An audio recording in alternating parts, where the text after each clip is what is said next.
وائسرا نے ملاقات کے لیے بلایا. 11 بجے کا وقت تھا, مجھے یاد ہے. یہ بڑے پنکچول تھے ان چیزوں کے, اوقات کے تو خاص طور پر. 11 بجے کا وقت معلوم ہے, بیٹھے ہوئے ہیں. ادھر سے گھنٹی پہ گھنٹی آ رہی ہے کہ آئے کیوں نہیں. خود نہیں جواب دے رہے, پرائیویٹ سیکرٹری کہتے ہیں کہ ان سے کہیے کہ ہاں میں اپنی کنوینئنس پہ آؤں گا, تھوڑا سا وقت لگے گا. وائسرا کو جواب دیا جا رہا ہے.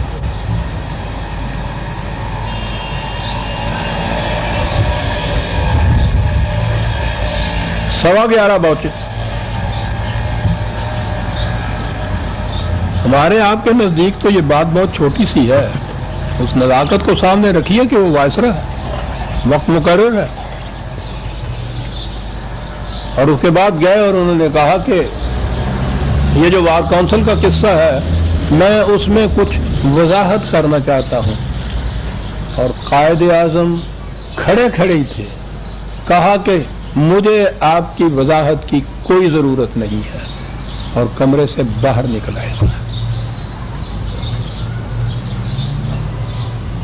اس واقعے پہ تبصرہ کرتے ہوئے وہ ایک ہندو لیڈر کانجی دوارکا داس, پچھلے سال غالباً اس کی موت واقع ہوئی ہے, اس نے یہ لکھا تھا کہ یہ دیکھ کر دل میں مسرت کی ایک لہر اٹھتی ہے کہ ہندوستان میں مسٹر جناح کی قامت اور دیانت کا کم از کم ایک لیڈر تو ایسا تھا جس میں اس قدر صداقت اور بے باکی تھی کہ اس نے انگریز وائسرا کے منہ پر کہہ دیا کہ وہ اسے کیا سمجھتا ہے, جبکہ باقی ہندوستانی لیڈر جن میں کانگریس ہائی کمان بھی شامل ہے اس وائسرا کو بہترین انگلش جنٹل مین اور بہترین عیسائی جنٹل مین جیسے خطابات سے نواز کر اس کی چاپلوسی کرتے تھے. اور مسز لکشمی پنڈت نے یہ کہا تھا, پنڈت نہرو کی بہن نے, کہ اگر کانگریس کو جناح جیسا ایک لیڈر مل جائے تو لڑائی انگریز کے ساتھ آج ختم ہو سکتی ہے. یہ تھا عزیز من آپ کا یہ لائن قائد اعظم. مصلحت, مفاہمت, کمپرومائز, نظریہ ضرورت ان کے لغت میں ہی نہیں تھا. یہ ایک سیٹ خالی تھی. آج ہم نہیں سمجھ سکتے جا کے مسلمان ہی ہیں ہماری سیٹیں ہوتی ہیں, ہم ہی یہاں سب کچھ وہ ہوتے ہیں. ہندوؤں کے مقابلے میں کلکتہ چیمبر میں ایک سیٹ وہ ٹیسٹ تھی اس بات کی کہ مسلمانوں کی یہاں کتنی اسٹرینتھ ہے, حالانکہ وہاں مسلمانوں کی میجورٹی ہوتی تھی, کبھی سیٹ نہیں ملتی تھی. اصفہانی وہاں سیٹ کے لیے کھڑے ہوئے, بلا مقابلہ کھڑے ہوئے. انتخاب کے عین 2 دن پہلے ایک اور شخص بھی کھڑا ہو گیا. انہیں تشویش ہوئی کہ اب ووٹیں بٹ جائیں گی. عبدالرحمان صدیقی ان کے ساتھی تھے. وہ ایک شام آئے, اصفہانی نے خود اپنی کتاب میں اس واقعہ کو لکھا ہے. کچھ آہستہ آہستہ آپس میں باتیں کر رہے تھے. قائد اعظم دور بیٹھے تھے. کہا کہ ذرا قریب آ کے مجھ سے بھی بات کرو کیا ہے. انہوں نے آ کے کہا کہ صاحب بڑی خوشی کی بات ہے کہ وہ جو فریق مقابل امیدوار کھڑا ہوا تھا اس کے ساتھ بات ہو گئی ہے. اس نے کہا ہے کہ اگر میری ضمانت کا روپیہ آپ دے دیں تو میں بیٹھ جاتا ہوں, اصفہانی بلا مقابلہ کامیاب ہو جائے گا. آپ نے سنا, اصفہانی لکھتا ہے کہ رنگ چہرہ سرخ ہو گیا غصے کے مارے. کہا کہ فریق مخالف کو بٹھا دینا, اس کے زر ضمانت واپس دے کے, یہ بالواسطہ رشوت نہیں تو اور کیا ہے. ایسا کبھی نہیں ہوگا.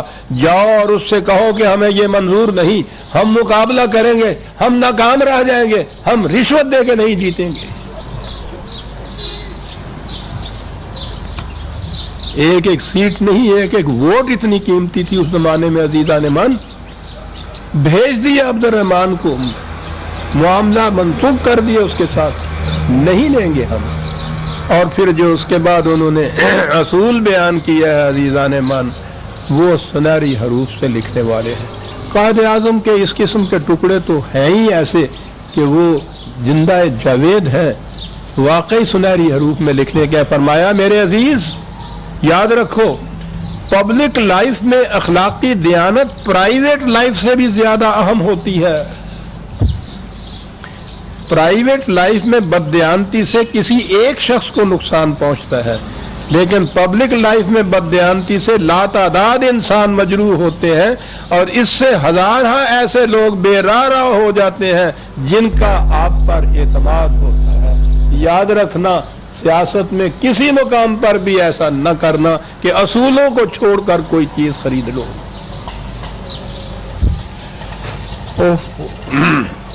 عام طور پر کہا جاتا ہے کہ یہ مسلم لیگ، یہ سرمایہ داروں کی، جاگیرداروں کی، ذمہ داروں کی، کارخانداروں کی یہ جماعت تھی. صاحب حریت پسند اس کے ساتھ کہاں تھے؟ ٹھیک ہے یہ لوگ تھے، لیکن قائد اعظم کا ان کے ساتھ کیا رویہ تھا؟ میں نے عرض کیا ہے کہ وقت وہ تھا کہ جہاں اگر 50,000 روپیہ ہوتا تو تحریک پاکستان کچھ اور ہوتی، آرآر کو دینے کے لیے ہی اگر کچھ پیسے ہوتے تو مسئلہ ہی کچھ اور ہوتا. ایسے وقت میں انہوں نے، قائد اعظم نے 1943 میں آل انڈیا مسلم لیگ دہلی کے سیشن میں اعلان کیا کہ اس مقام پر میں ذمہ داروں اور سرمایہ داروں کو بھی متنبع کرنا چاہتا ہوں. وہ ایک ایسے فتنہ انگیز ابلیسی نظام کی روح سے جو انسان کو ایسا بدمست کر دیتا ہے کہ وہ کسی معقول بات کے سننے کے لیے آمادہ ہی نہیں ہوتا، عوام کے گاڑے پسینے کی کمائی پر رنگ رلیاں مناتے ہیں، عوام کی محنت کو غصب کر لینے کا جذبہ ان کے رگو پے میں سرایت کر چکا ہے. میں اکثر دیہات میں گیا ہوں، وہاں میں نے دیکھا ہے کہ لاکھوں خدا کے بندے ہیں جنہیں ایک وقت بھی پیٹ بھر کر روٹی نہیں ملتی. کیا اسی کا نام تہذیب ہے؟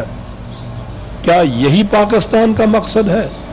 اگر پاکستان سے یہی مقصود ہے تو میں ایسے پاکستان سے باز آیا. اگر ان سرمایہ داروں کے دماغ میں ہوش کی ذرا سی بھی رمق باقی ہے تو انہیں زمانے کے بدلتے ہوئے تقاضوں کے ساتھ چلنا ہوگا. اگر انہوں نے ایسا نہ کیا تو ان کا خدا حافظ، ہم ان کی کوئی مدد نہیں کریں گے. جس وقت ایک ایک شخص کی ضرورت تھی، ایک ایک پیسے کی ضرورت تھی، یہی طبقہ تھا نا جس کے مذاق کہتے ہیں کہ ان کے پیسے کے زور پہ مسلم لیگ کامیاب ہوئی، ان کے ساتھ یہ اشر ہو رہا ہے. یہ کیفیت ہے، اس دھڑلے سے انہیں ٹانکا جا رہا ہے. دو ہی باتیں تھیں جو انہوں نے کہی تھی. پاکستان میں کیپٹلسٹ سسٹم، نظام سرمایہ داری نہیں ہوگا. ساری عمر وہ یہ کہتے رہے. اور دوسری بات یہ کہ پاکستان میں مذہبی پیشوائیت کی حکمرانی نہیں ہوگی جسے تھیوکریسی کہتے ہیں. 10 سال تک وہ اپنی تقریروں میں یہ دہراتے رہے اور وہ اقبال کے ہی شعروں کی روشنی میں دہراتے رہے کہ اگر یہ نظام سرمایہ داری یا مذہبی پیشوائیت کا نظام یا حکمرانی مقصود ہوتی تو الگ مملکت بنانے کی ضرورت نہیں تھی. اس مملکت کے اندر خدا کی کتاب کی حکمرانی ہوگی. ان کا وہ حیدرآباد دکن کا انٹرویو جو ہے، ان چیزوں کو تو کبھی قوم کے سامنے لایا ہی نہیں جاتا. بہت کم آپ نے یہ باتیں سنی ہوں گی. اس انٹرویو میں انہوں نے کہا تھا کہ آپ جس اسلامی حکومت کی دعوت دے رہے ہیں اس کی امتیازی خصوصیت کیا ہوگی؟ کہا تھا کہ اس کی خصوصیت یہ ہوگی کہ اس میں نہ کسی شخص کی حکومت ہوگی، نہ کسی ادارے کی، نہ پارلیمان کی، نہ جمہوریت کی. اس میں حکمرانی صرف خدا کی کتاب کی ہوگی. ہماری آزادی اور پابندی کی حدود خدا کی کتاب متعین کرتی ہے جو غیر متبدل بھی ہے، مکمل بھی ہے. قائد اعظم کے ارشادات. کہا کہ اسلامی حکومت دوسرے الفاظ میں قرآن کی حکمرانی کا نام ہے.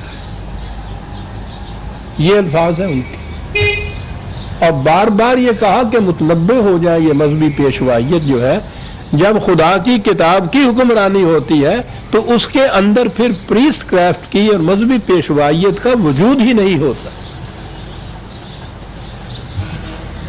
وہاں تو یہ کچھ وہ کہتے ہی تھے، پاکستان بننے کے بعد بھی انہوں نے